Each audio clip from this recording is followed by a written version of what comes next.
Hey, it's welcome to Hacking Self-Storage. It's welcome to Hacking Self-Storage. That does not make any sense whatsoever. Like I say, my brain works faster than my mouth, unfortunately. Right, okay, so it's Wednesday morning. You're welcome to Hacking Self-Storage. Today, we are talking about dynamic pricing and the problem with dynamic pricing. We've seen a problem with it. We've seen a fault with dynamic pricing. We've seen something I don't like, and I don't actually know if we're going to continue using dynamic pricing.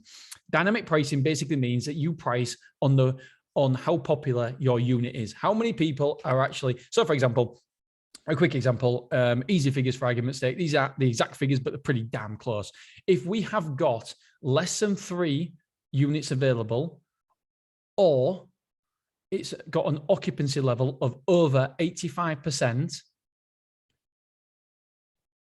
yes, that's right. Yep. Then we will increase the price. That is dynamic pricing. So the rarer something is, the more the price goes up. And this came primarily, or it came mainstream with the airlines. Obviously, the more seats are on a plane, the less the prices are. The less seats are on a plane, the more the prices are. Supply and demand. Like when we go to Centre Parks, we was looking at Centre Parks in New Year. We thought, oh yeah, there's gonna be loads of people cancelling because of coronavirus. And by the way, I'm recording this on 23rd, so I don't know the implications of any whatever the restrictions are moving after Christmas. And so, yeah, we were looking at Centre Parks and thinking, oh yeah, there could be loads of people who's cancelled because of coronavirus. And we looked at it, and there was like 2 available, and it was like £3,000 for a lodge that we normally pay like 700 quid for. And why? It's because supply and demand. There was only a limited supply, and so therefore, there was only a limited supply, and so therefore they knew that the demand was possibly going to be high. But if anybody was going to buy it, they was going to put the prices up to make sure that well, why wouldn't you? That there's a small amount of supply, so therefore the price is going to be higher. And that's what we do with self-storage.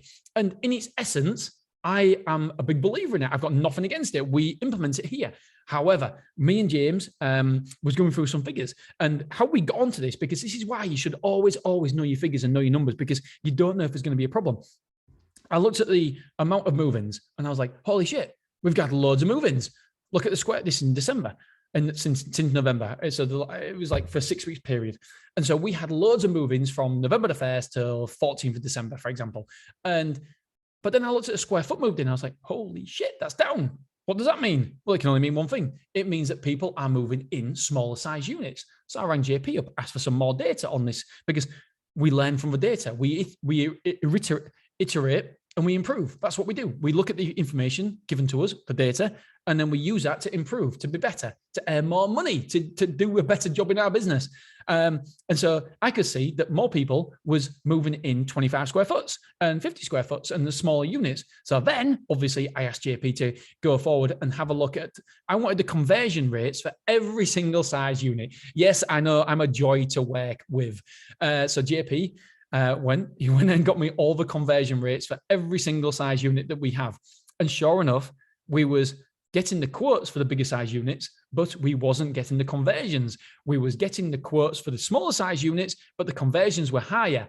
And so then I asked for prices. And so it was going backwards and forwards all morning long. So I had all this data. And for me, this is like, this is my porn. I love it. This is porn for Dean, numbers. I absolutely love it. I love the data. I love getting in the nitty-gritty, and especially when you find some gold like this.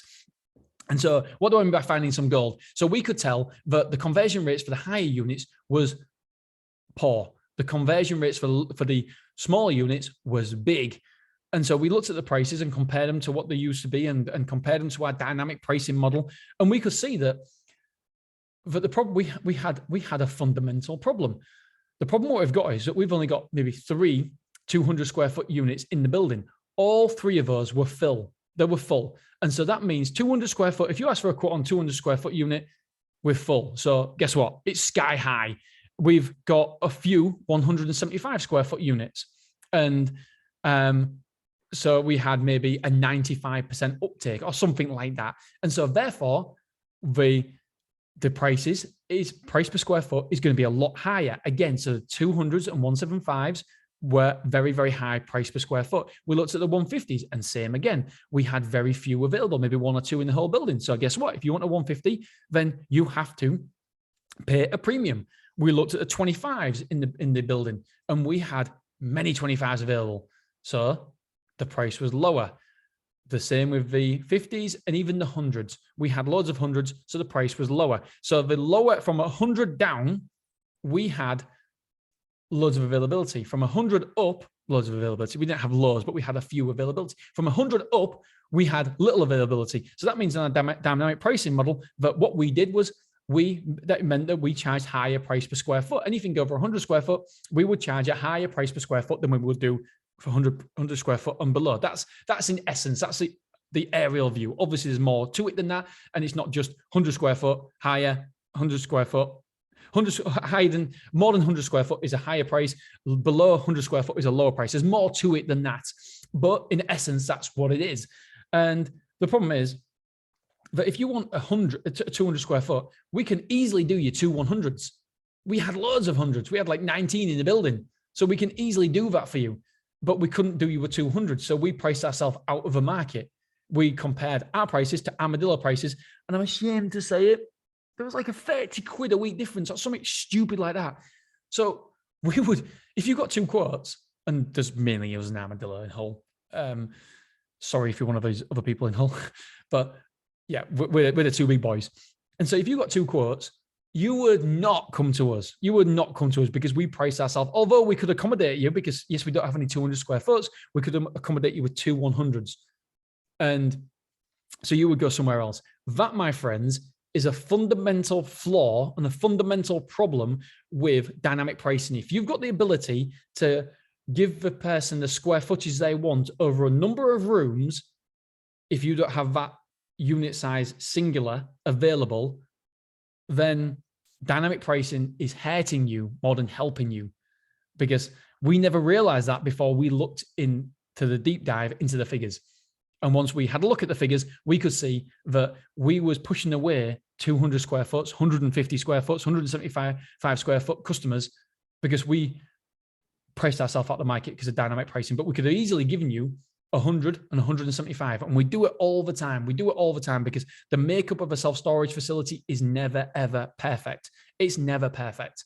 And so we're always giving people 2 rooms when they're moving in, or 3 rooms, not really 3 rooms. And so if you want a bigger room, most of the bigger rooms are gone. And so therefore, and why wouldn't you do it that way? Because you can always amalgamate 100 and 100 into a 200, but you can never, it's a lot more work to split a 200 into 200s. So you always err on that side of a coin. It stands to reason. It's practicalities. And so that's my takeaway on dynamic pricing. Just be very, very careful. You don't price yourself at the market like we did. We did ourselves a disservice. Good job. We're very, very good with our numbers. We picked up on it. And so now we've changed it. We've changed the dynamic pricing model, and we're doing a more manual. I hate manual. Anything to do with manual, I don't like it, because manual is bad for scaling. Scaling and manual, bleh, oil and water, doesn't go together. But sometimes we've got to do things that don't scale for the benefit of the company. And this is one of those things. We were missing out on the 200 square foot customers, because we was pricing ourselves out the market. 150s, 175s, they wasn't coming to us. Why? Because we was too dear, when we could accommodate, and we had the availability comfortably to accommodate them if we looked at the broader overall view of self-storage, of the unit mix and the unit square foot that we had available. Anyway, hopefully I've explained that well enough. Hopefully you've got something for it. Yeah, I'll see you on Friday. See you soon, guys, girls. Love you. Appreciate you. Ta-da.